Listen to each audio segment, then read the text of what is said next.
শুরুতে আমরা হেনা নামের একটি মেয়েকে দেখতে পাই যে অনেক মোটা আর অনেক কুৎসিত ছিল। তবে সে জেন নামের অনেক হ্যান্ডসাম একটি ছেলেকে অনেক পছন্দ করে। আর সে সেই ছেলেটিকে প্রপোজ করার দূরের কথা, সেই ছেলেটির সামনে গিয়ে তার সাথে কথাই বলতে পারে না, কারণ সে তো অনেক মোটা আর কুৎসিত ছিল। যদি ছেলেটি তাকে পাত্তা না দেয় তবে সে অনেক লজ্জা পাবে। এই জন্য সে চায় সেই ছেলেটি নিজে তাকে প্রপোজ করুক। কিন্তু এটা কিভাবে সম্ভব?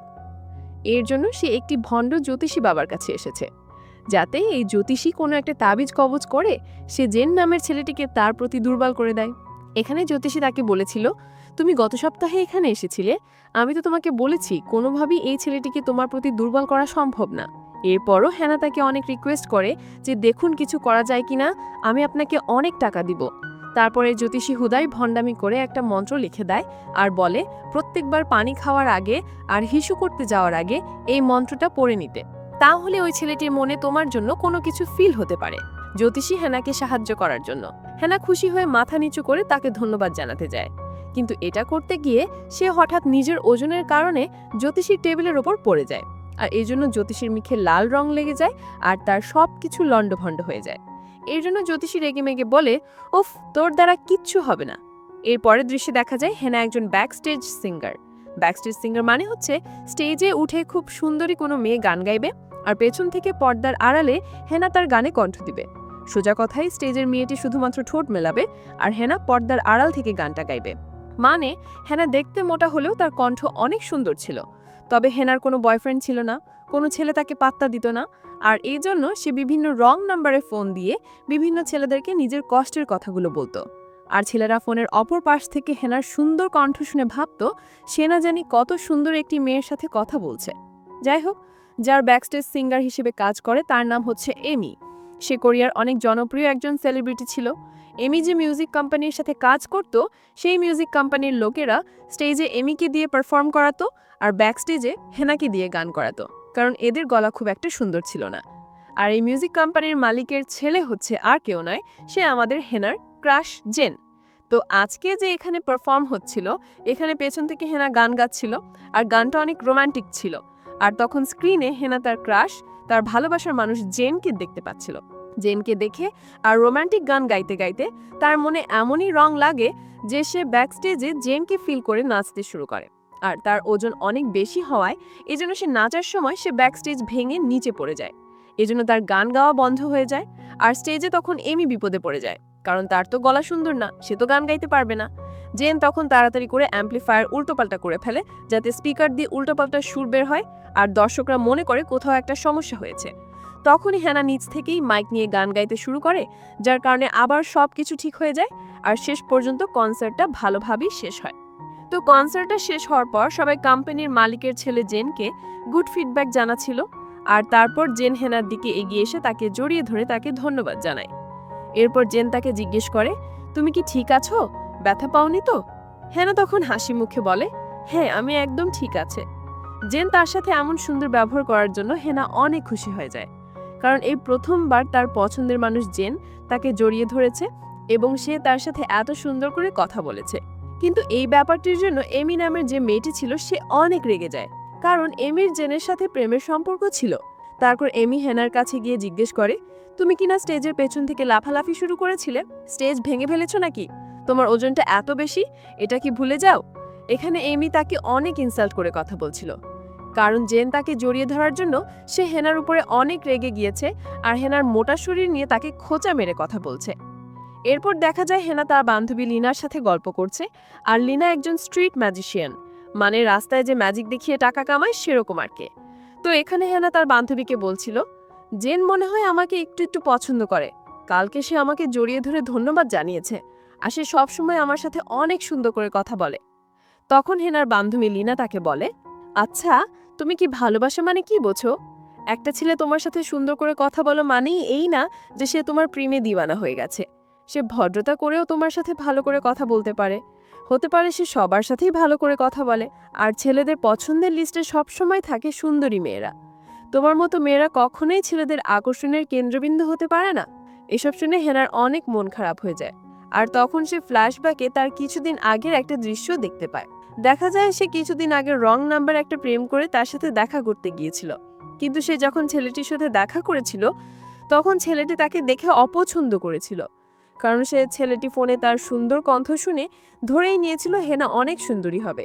এটা মাথায় নিয়ে সে হেনার সাথে দেখা করতে এসেছিল।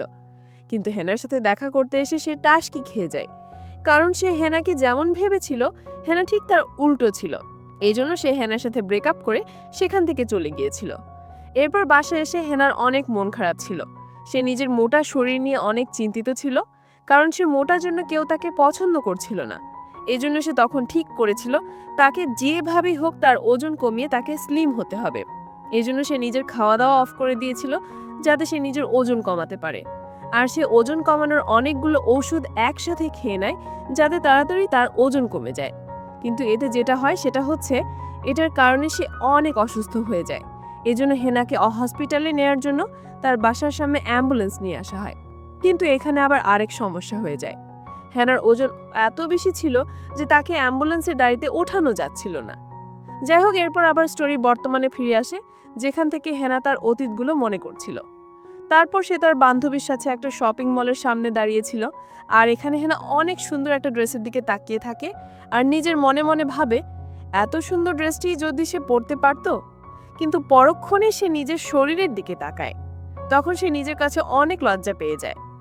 এরপর সে নিজের বান্ধবীদের সাথে একসাথে নিজেদের শরীরে একটা ট্যাটু করে। আর ট্যাটু করার কারণ হচ্ছে এটা কোনো সাধারণ ট্যাটু নয়, এটা হচ্ছে একটা বিশেষ চিহ্ন। কোরিয়ানরা মনে করে এই চিহ্নটা হচ্ছে একটা শুভ কিছু হওয়ার লক্ষণ। তারপর দিন সে যখন পারফর্ম করতে গিয়েছিল তখন জেন তাদের বোঝাচ্ছিল যে কিভাবে গানের প্র্যাকটিস করতে হবে। আর এরপর যখন হ্যানা রিহার্সাল করে তখন জেনের এটা অনেক পছন্দ হয়। এরপর সে নিজের গাড়ি করে হেনাকে নিজের বাসায় পৌঁছে দিচ্ছিল। এখানে সে হেনাকে বলে, দেখো, সবাই ভালো করে পারফর্ম করার ট্রাই করে, কিন্তু সবার মধ্যে সব ট্যালেন্ট থাকে না। কিন্তু তোমার মধ্যে সেই ট্যালেন্ট রয়েছে, তোমাকে সেই ট্যালেন্টের যত্ন নিতে হবে এবং আরও ভালো কাজ করতে হবে। চিন্তা করো না, তোমার ফিউচার অনেক ব্রাইট হবে। Best of luck. আর শোনো, কালকে আমার জন্মদিন, এজন্য আমার অফিসে পার্টি হবে, সেখানে তোমাকে অবশ্যই আসতে হবে। তো জেনের জন্মদিনের পার্টিতে ইনভাইট পেয়ে আমাদের হেনা অনেক খুশি হয়ে যায়। এখানে আরেকটা বিষয় একটু মনে রাখবেন, জেন কিন্তু শুধুমাত্র তার কাজের খাতিরে হেনার সাথে অনেক ভালো ব্যবহার করে, আর হেনা ভাবছে জেন তাকে একটু একটু পছন্দ করে। পরের দৃশ্যে আমরা হেনাকে দেখি সে তার অসুস্থ বাবার সাথে দেখা করতে হসপিটালে গিয়েছে। আসলে হেনার বাবা খুবই অসুস্থ ছিল, আর আজকে হেনা অনেক খুশি ছিল, কারণ সে জেনের জন্মদিনের পার্টিতে যাওয়ার ইনভাইট পেয়েছে। এজন্য সে নিজের বাবাকে জড়িয়ে ধরে। পরের দিন সকালে সে যখন জেনের জন্মদিনের পার্টিতে যাওয়ার জন্য রেডি হচ্ছে তখন হেনার বাড়িতে একটা পার্সেল আসে, যেটা কিনা তার কাছে জেন পাঠিয়েছে। আর সে সেই বক্সটি খুললে দেখতে পায় সেটার মধ্যে লাল রঙের অনেক সুন্দর একটি ড্রেস রয়েছে। তো হেনা এই ড্রেসটা দেখে ভাবে জেন হয়তো তাকে এই ড্রেস পাঠিয়েছে তার পার্টিতে পরে যাওয়ার জন্য। এরপর হেনা যখন এই ড্রেসটি পরে আসে তখন দেখা যায় এই ড্রেসটি তার জন্য অনেক বেশি টাইট হয়ে গেছে, এজন্য তাকে অনেক বাজে দেখাচ্ছে। তারপরেও তাকে এই ড্রেসটি পরেই যেতে হবে, কারণ জেন এটা তার জন্য পাঠিয়েছে। এজন্য সে একটা কাজ করে, সে তার ড্রেসের উপর একটা জ্যাকেট পরে নেয়। কিন্তু সেখানে যাওয়ার পর এখানে অনেক ভিড় থাকার জন্য হেনা অনেক গরম লাগছিল, এজন্য সে নিজের জ্যাকেটটি খুলে ফেলে। তখন সবাই হেনার দিকে এক প্রকার টিটকারি দৃষ্টিতে তাকাচ্ছিল, কারণ এত টাইট ড্রেসটা তাকে অনেক বাজে লাগছিল। তখন জেন তাকে বলে, তুমি এমন ড্রেস পরে এসেছো কেন?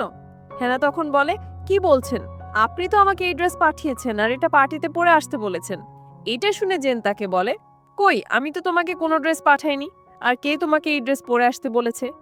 আর এবারে আমরা বুঝতে পারি জেন তাকে এই ড্রেস পাঠায়নি, হেনাকে এই ড্রেস পাঠিয়েছে এমি। কারণ এমি ভাবে তার বয়ফ্রেন্ড জেন হয়তো হেনাকে পছন্দ করে, এজন্য সে নিজে যেই ড্রেসটা পরে এসেছে সেই একই ড্রেস সে হেনাকেও পাঠিয়েছে। আর এই ড্রেসে এমিকে অনেক সুন্দর লাগছিল, কারণ সে অনেক স্লিম ছিল, আর হেনা অনেক মোটা থাকার জন্য তাকে এই ড্রেসটাতে মোটেও ভালো লাগছিল না। আর এমি জেনকে আর বাকি সবাইকে এটাই দেখাতে চেয়েছিল যে একই ড্রেসে তাকে কত সুন্দর লাগছে আর হেনাকে কত বাজে লাগছে, যাতে জেন হেনাকে আর এমিকে কম্পেয়ার করতে পারে, কারণ এমি হেনাকে অনেক জেলাস করত। আর এই ঘটনার জন্য হেনা অনেক মন খারাপ করে, সে প্রায় কান্না করে দেয়। এরপর সে সবার সামনে না কেঁদে বাথরুমে যে একা একা কাঁদছিল। পাশের আরেকটি বাথরুমে জেন আর ইমি কথা বলছিল। জেন এমিকে বলছিল, তুমি কিভাবে মনে করো আমি ওই রকম একটা মোটা মেয়েকে পছন্দ করতে পারি? আর তোমার কি ওর সাথে নিজের কম্পেয়ার করার সাজে? তোমার কি ওকে দেখে জেলাস করার মতো কিছু আছে? যে তোমার পায়ের নখেরও যোগ্য না, তাকে নিয়ে তুমি জেলাস করো? জেনের এই কথাগুলো হেনা পাশের বাথরুম থেকে শুনছিল। জেন এখানে এমিকে মানে তার গার্লফ্রেন্ডকে খুশি করার জন্য আরো বলছিল, আমার কোনোদিন ওইরকম একটা কুৎসিত মেয়ের প্রতি ফিলিংস আসবে না। আমি ওর সাথে ভালো করে কথা বলি আর ওকে আমাদের মিউজিক কোম্পানিতে রেখেছি শুধুমাত্র ওকে দিয়ে টাকা কামানোর জন্য। এর বাইরে ওইরকম একটা মেয়েকে আমার দরকার নেই। আর জেনেরই সব কথা শুনে হেনা তার জীবনের সবচেয়ে বড় কষ্টটা পায়। এই জন্য সে বাসায় যেয়ে সুইসাইড করার সিদ্ধান্ত নেয়, কারণ জেনের অত বড় বড় কথা তার পক্ষে হজম করা সম্ভব নয়। কিন্তু যখন সে সুইসাইড করতে যাবে তখনই তার ফোনে একজনের কল আসে। ওই যে বলেছিলাম হেনা তার মনের দুঃখগুলো শেয়ার করার জন্য রং নাম্বারে কল করে নিজের কষ্টের কথাগুলো বলতো, আর এখন সেই ছেলেগুলোর মধ্যে একজন তাকে ফোন করেছে। আর এখন যে তাকে ফোন করেছে সে একজন প্লাস্টিক সার্জারি ডক্টর ছিল। এবার হেনার মাথায় একটা আইডিয়া আসে, সে কেন না এই প্লাস্টিক সার্জারি ডাক্তারের কাছে গিয়ে নিজের সার্জারি করিয়ে নেয়। সে যদি নিজের পা থেকে মাথা পর্যন্ত নিজের সার্জারি করিয়ে নেয় তাহলে তাকে অনেক সুন্দর লাগবে। এই জন্য সে এবার ফাইনালি নিজের ফুল বডির প্লাস্টিক সার্জারি করানোর সিদ্ধান্ত নেয়। এই জন্য পরদিন সে সেই ডক্টরের কাছে চলে আসে আর তাকে সব কিছু খুলে বলে আর প্লাস্টিক সার্জারি করাতে বলে। ডক্টর তখন বলে, না এটা করা যাবে না, কারণ এটা করতে অনেক অনেক টাকা লাগবে। আর তাছাড়া ফুল বডি সার্জারি এটা অনেক যন্ত্রণার, এটা করাতে গিয়ে তোমার মৃত্যু হওয়ারও চান্স আছে। এসব শুনে হেনা বলে, মৃত্যু হয়ে গেলেও আমার কোনো সমস্যা নেই, প্রয়োজন হয় আমি পেপারে সাইন করে নিব যে আমার মৃত্যুর জন্য কেউ দায়ী থাকবে না। আর অপারেশন করতে যা টাকা লাগবে তার সব টাকা এখন আমার কাছে নেই, আমি কিছু টাকা জমিয়েছি, এই টাকা নিয়ে আপাতত আমার অপারেশন শুরু করুন, বাকি টাকা আমি আস্তে আস্তে জমিয়ে আপনাকে দিয়ে দেব। কিন্তু ডক্টর তারপরও হেনার অপারেশন করতে রাজি হচ্ছিল না। তখন হেনা তার সামনে একটা ফোন রাখে আর বলে, এই ফোনে আপনার সাথে আমার এর আগে যত কথা হয়েছে তার সব কিছু রেকর্ড করা আছে। আপনি যদি আমার অপারেশন না করেন আমি আপনার স্ত্রীকে এই রেকর্ডগুলো শোনাবো আর বলবো যে বই থাকতেও আপনি অন্য মেয়েদের খারাপ প্রস্তাব দেন। এটা শুনে ডক্টর অনেক ভয় পেয়ে যান আর বাধ্য হয়ে হেনার অপারেশন করতে রাজি হন। তো এরপর ডক্টর হেনার অপারেশনের কার্যক্রম শুরু করেন আর কম্পিউটারে হেনাকে দেখাতে শুরু করেন যে কেমন টাইপের নাক হবে আর কেমন টাইপের ফেস হবে, A to Z সবকিছু। আর হেনা এখানে তার নাক, মুখ, চোখ, ঘাড়, গলা কেমন হবে সবকিছু নিজের মনের মতো করে পছন্দ করে। এরপর সে ডক্টরের কাছ থেকে চিকিৎসার অ্যাপয়েন্টমেন্ট নিয়ে তার বাসায় ফিরে আসে আর সে তার বাসার সবকিছু বিক্রি করতে শুরু করে, কারণ তার অপারেশন করতে অনেক টাকা লাগবে। যেহেতু প্রায় 12 মাস ধরে তার অপারেশন চলবে, এই জন্য সে তার পোষা কুকুরটিকেও জেনের বাড়ির সামনে ছেড়ে যায়, কারণ তাকে 1 বছর হসপিটালে থাকতে হবে। সে তার কুকুরটির কোনো দেখাশোনা করতে পারবে না, এই জন্য সে তার কুকুরটিকে জেনের বাসার সামনে ছেড়ে যাচ্ছে, কারণ হচ্ছে যেন জেন তার যত্ন নিতে পারে। তার পোষা কুকুরটিকে সে অনেক ভালোবাসতো, এই জন্য তাকে ছেড়ে যেতে তার অনেক কষ্ট হচ্ছিল। এর কিছুদিন পর হসপিটালে হেনার ফুল বডি প্লাস্টিক সার্জারির অপারেশন শুরু করা হয় আর সে নিজের শহর থেকে কাউকে কিছু না জানিয়ে হসপিটালে চলে এসেছে। আর এদিকে দেখা যায় এমি হেনাকে ছাড়া গান গাইতে পারছে না, কারণ তার তো কণ্ঠস্বর ভালো না। সে ব্যাকগ্রাউন্ডে হেনার গানের মাধ্যমে স্টেজে পারফর্ম করে, আর এখন হেনাকে খুঁজে পাওয়া না যাওয়ার জন্য তার স্টেজ পারফর্ম করা বন্ধ হয়ে গেছে। এই জন্য জেনের মিউজিক কোম্পানি অনেক লসের সম্মুখীন হয়। এরপর আমাদের 1 বছর পরের দৃশ্য দেখানো হয়। এখনো হেনার অপারেশন চলছে, তবে এর মধ্যে মাঝে মাঝে সে তার বাবার সাথে দেখা করতে আসে। আর এর কিছুদিন পর হেনার প্লাস্টিক সার্জারির অপারেশন পুরোপুরি শেষ হয়ে যায়। আর আজকে হেনার ব্যান্ডেজগুলো খোলা হচ্ছিল, আর ব্যান্ডেজগুলো খোলার পর দেখা যায় হেনা অনেক বেশি সুন্দরী হয়ে গেছে। আর আজকে হেনা যখন নিজের চেহারা আয়নায় দেখতে পায় তখন সে খুশিতে কান্না করে দেয়, কারণ তাকে অসম্ভব সুন্দর লাগছিল। আর হসপিটালের ডক্টররাও সবাই অবাক হয়ে যায়, তারা ভাবতেও পারেনি অপারেশনের পর হেনাকে এতটা সুন্দর লাগবে। আর হেনা খুশিতে একদম কান্না করে ফেলে, আর এই অবস্থায় কান্না করতে তাকে অনেক ভালো লাগছিল। এরপর সে অনেক খুশি মনে ডক্টরকে জড়িয়ে ধরে ফেলে, আর এখন সে আগের থেকে অনেক স্লিম আর সুন্দরী হয়ে গেছে। এরপর সে অনেক খুশি মনে রাস্তা দিয়ে হাঁটছিল, হাঁটতে হাঁটতে সে সেই শপিং মলের সামনে চলে আসে যেখান থেকে সে 1 বছর আগে একটা ড্রেস দেখে পছন্দ করেছিল আর ভেবেছিল সে কোনোদিন এইরকম সুন্দর একটা ড্রেস পরতে পারবে না। আর আজ সেই ড্রেসটাই কিনে নেয় আর সেটা পরে রাস্তায় হাঁটতে শুরু করে। এবং এখন তার আগের ড্রেসগুলো যে ছিল সেগুলোর এক পায়ের হাতার জায়গায় সে নিজের দুটো পাই ঢেকে ফেলতে পারে। আর সে শপিং মলে জেনকে দেখতে পায়। এখানে তাদের কথাবার্তা সে জানতে পারে জেনের মিউজিক পাস্ট 1 বছর ধরে কোনো মিউজিক কনসার্ট করেনি। এই জন্য তাদের মিউজিক কোম্পানির নাম কাম একেবারে ডাউন হয়ে গিয়েছে। এই জন্য জেনের প্রতিপক্ষ একজন মিউজিক কোম্পানির মালিক জেনকে টিটকারি সূচক কথা বলছিল যে একসময় তোমার মিউজিক কোম্পানির নাম্বার 1-এ ছিল, অনেক ভাব বেড়ে গিয়েছিল তোমার, এখন কোথায় গেল তোমার সেই ভাব? জেনকে এই কথাগুলো শুনতে হচ্ছিল, এই জন্য হেনার একটু খারাপ লাগে। এরপর হেনা জেনকে ফলো করতে করতে একটা পার্কিং লটে চলে আসে। আর এখান দিয়ে একজন ডেলিভারি ম্যান যাচ্ছিল, আর সে হেনাকে দেখে তার দিকে তাকিয়ে থাকে, কারণ হেনাকে অনেক সুন্দর লাগছিল। আর হেনাকে দেখতে যেয়ে সে একটা অ্যাক্সিডেন্ট করে ফেলে, আর সে পড়ে যায়। এই জন্য সে হেনা তাকে হেল্প করতে যায়। তখনও ডেলিভারি ম্যান ছেলেটি হেনার দিকে তাকিয়েছিল, আর অ্যাক্সিডেন্টের আওয়াজ শুনে জেনের দিকে আসতে নেয়। তখন হেনা তাড়াতাড়ি করে ডেলিভারি ম্যানের বাইকের হেলমেট দিয়ে নিজের মুখ ঢেকে ফেলে, কারণ তার ভয় ছিল যে জেন তাকে চিনে ফেলতে পারে। আর হেনা তাড়াতাড়ি করে এখান থেকে পালিয়ে যায়।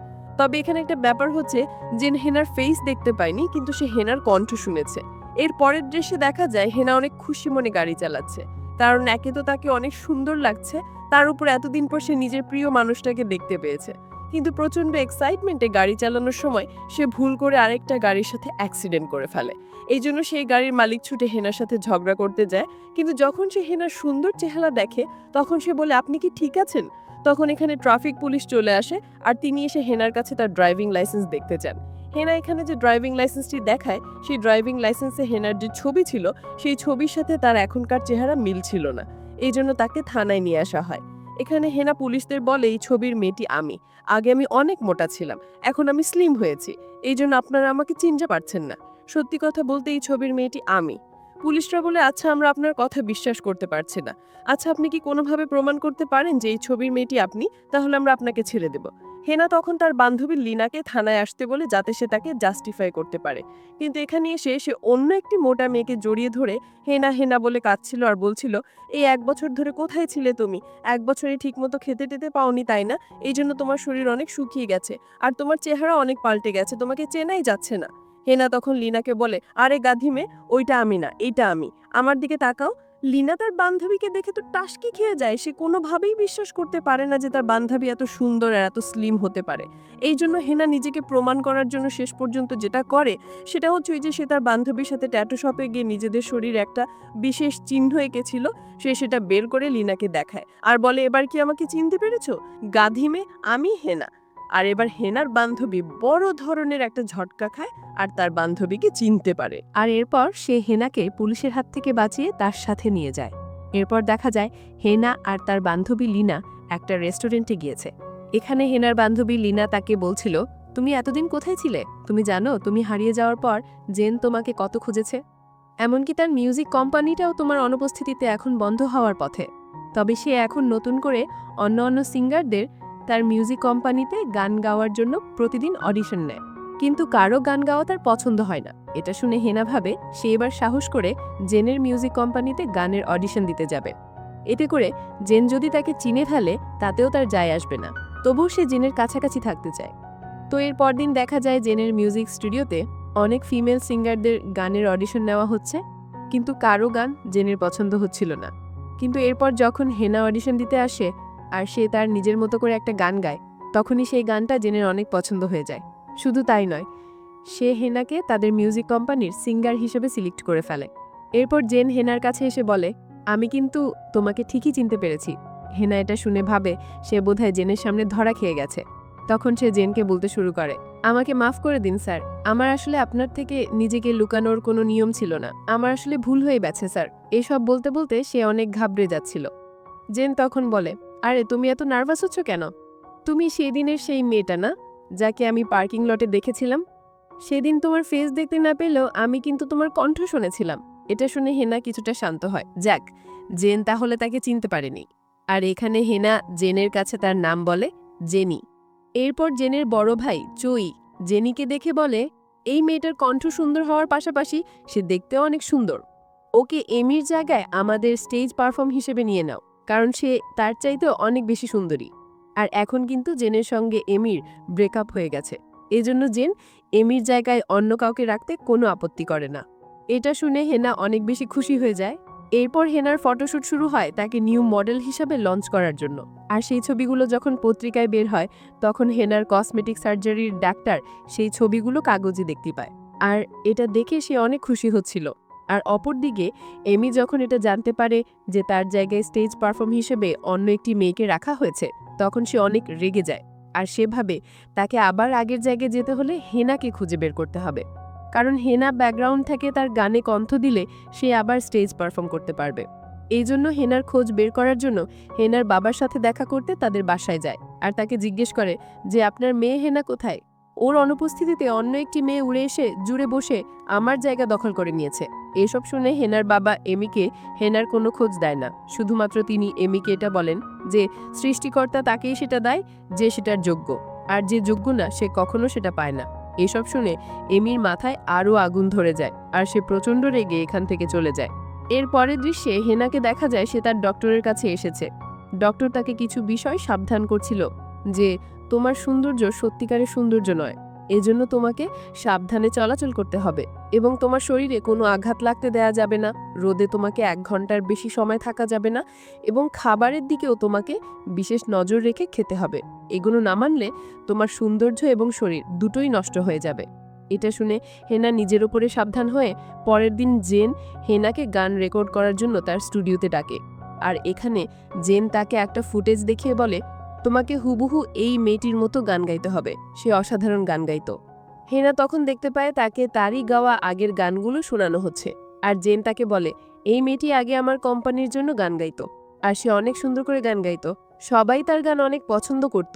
হেনা তখন বলে সবাই তার গান পছন্দ করলো, তাকে হয়তো কেউ পছন্দ করতো না, কারণ সে দেখতে অনেক কুৎসিত। এই কথা শুনে জেন রেগে যায় আর রেগে হেনাকে বলে খবরদার, ওর সম্পর্কে কোনো বাজে কথা আমার সামনে বলবে না। একটা মানুষের চেহারা হচ্ছে তার উপরের আবরণ, কিন্তু সে মন থেকে অনেক সহজ সরল, অনেক ভালো মনের একটি মেয়ে ছিল। তুমি তাকে না জেনেই তার সম্পর্কে বাজে কথা বলবে না। হেনা এইসব শুনে মনে মনে অনেক খুশি হয়, কারণ জেন তার সম্পর্কে এত ভালো ধারণা রাখে। এরপর বাড়ি এসে হেনা তার বান্ধবীর সাথে কথা বলছিল যে সে জেনকে তার সম্পর্কে সকল সত্যি কথা বলে দিতে চায়, যে সেই হচ্ছে হেনা আর সে তাকে পাওয়ার জন্যই প্লাস্টিক সার্জারি করে সুন্দরী হয়েছে। কিন্তু হেনার বান্ধবী তখন বলে ছেলেরা প্লাস্টিক সার্জারি করার কোনো মেয়েকে পছন্দ করে না, তুমি জেনকে সত্যিটা বলার আগে আরেকবার ভেবে নাও, হঠাৎ করে সবকিছু বলে দিয়ে তুমি আবার তার ঘৃণার পাত্রী হয়ে যাও না। হেনা কথাটি শুনে একটু থেমে যায় আর সেই সন্ধ্যায় প্লাস্টিক সার্জারি করা মেয়েদের সম্পর্কে জেনের ধারণা কেমন এটা জানার জন্য তার বাড়িতে ডিনার করার এক্সকিউজ দিয়ে বেড়াতে আসে। এখানে কথা বলতে বলতে হেনা জেনের কাছ থেকে জানতে পারে যে প্লাস্টিক সার্জারি কেউ করা বা না করা এটা সম্পূর্ণই যে করবে তার ব্যক্তিগত ব্যাপার, কিন্তু জেন প্লাস্টিক সার্জারি করা এমন কাউকে তার লাইফে জীবনসঙ্গী হিসেবে পেতে চায় না। এটা শুনে হেনার অনেক মন খারাপ হয়ে যায়। তখনই তার কাছে তার সেই পোষা কুকুরটি চলে আসে, যে কুকুরটিকে সে 1 বছর আগে জেনের বাড়ির সামনে ছেড়ে গিয়েছিল। আর কুকুরটি হেনাকে দেখেই চিনতে পারে আর সে ছুটে হেনার কোলে চলে আসে। এর পরের দিন সকালে হেনা যখন এক্সারসাইজ করছিল তখন সে দূর থেকে এমিকে গানের প্র্যাকটিস করতে দেখতে পায়, কিন্তু সে অনেক বাজেভাবে গান গাচ্ছিল।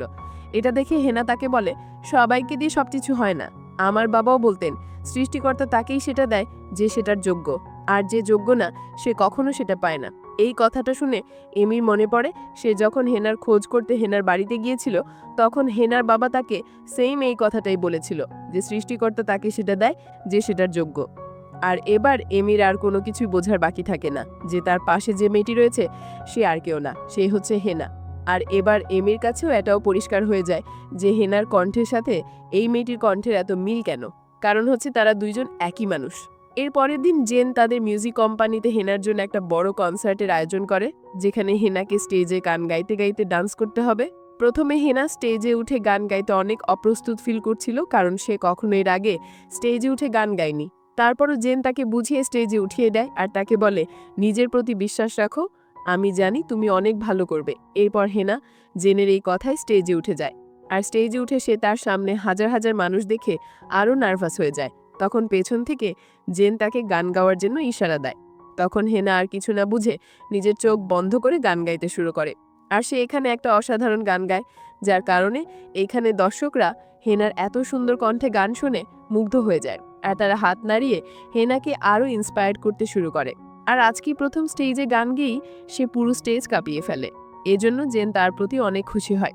এরপর থেকে জেনের কোম্পানির সমস্ত গানের কনসার্টে হেনা গান গাইতে শুরু করে, আর সে অল্প কিছু দিনের মধ্যে কোরিয়ার অনেক জনপ্রিয় একজন সিঙ্গার হয়ে যায়। একদিন রাতে হেনা যখন জেনের সাথে ড্রিঙ্কস করছিল, তখন নেশার ঘোরে জেন হেনার প্রতি অনেক দুর্বল হয়ে যায় আর সে তাকে কিস করে ফেলে, কিন্তু হেনা লজ্জা পেয়ে তাকে দূরে সরিয়ে দেয়। এদিকে এমি কিন্তু হেনার এত জনপ্রিয়তা আর সে জেনের এত কাছাকাছি রয়েছে এসব সহ্য করতে পারছিল না।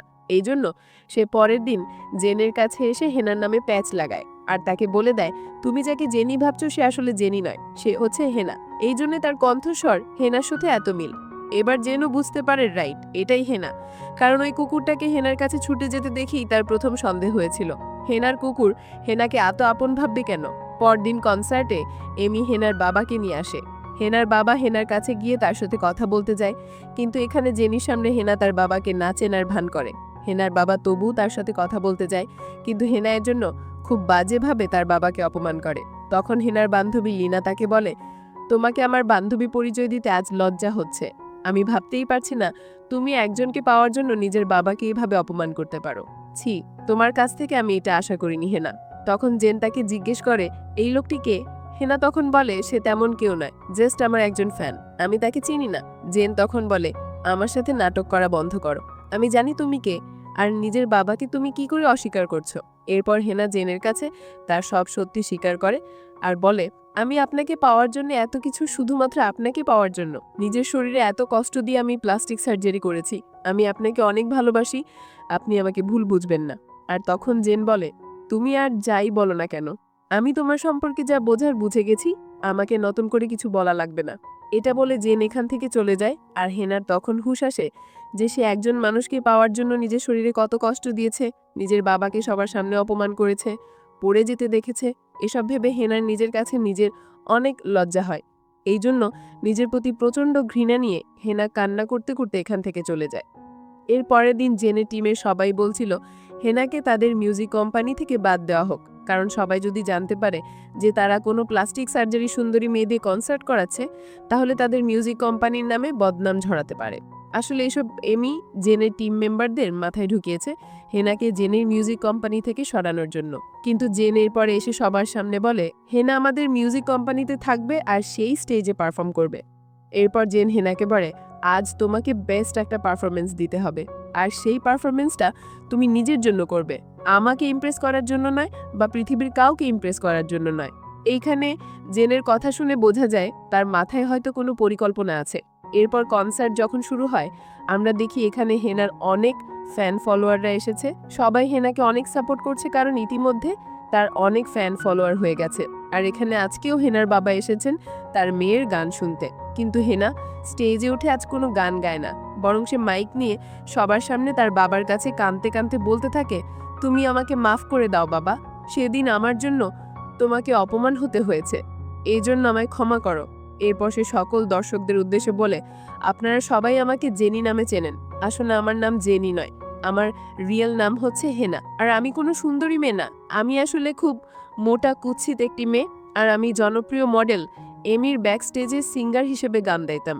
আমার মোটা শরীর আর কুৎসিত চেহারার জন্য আমি কখনো স্টেজের সামনে আসিনি, তবে আমার সত্যি বলতে ইচ্ছে করছে আজ আমি নিজেকে পরিবর্তন করার জন্য আর একজন মানুষের ভালোবাসা পাওয়ার জন্য আমি নিজের প্লাস্টিক সার্জারি করিয়ে এতটা সুন্দরী হয়েছি। আমি একটা বছর প্রতিদিন আমার শরীরে প্লাস্টিক সার্জারির যন্ত্রণা নিয়েছি শুধুমাত্র একটা মানুষের মন পাওয়ার জন্য। আমি সেই মানুষটাকে অনেক বেশি ভালোবাসি। আর তখন জেন এসব শুনে হেনার সত্যিকারের লুকের আগে সেই ভিডিওগুলো ব্যাকগ্রাউন্ডে চালিয়ে দেয়।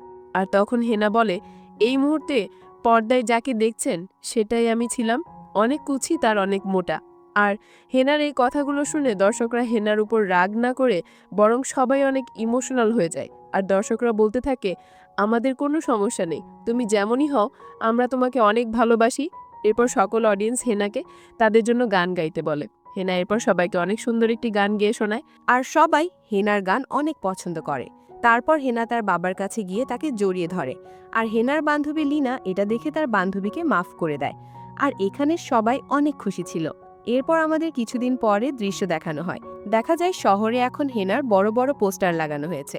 প্রত্যেকটা সিডির দোকানে হেনার গানের সিডিগুলো সবচেয়ে বেশি বিক্রি হয়, মানে এখন কোরিয়ার সকল সিঙ্গারদের মাঝে হেনার জনপ্রিয়তা সবচেয়ে বেশি। আর একটা মজার ব্যাপার হচ্ছে, জেন এখন হেনাকে পছন্দ করতে শুরু করেছে আর এখানেই এই গল্পটি শেষ হয়ে যায়।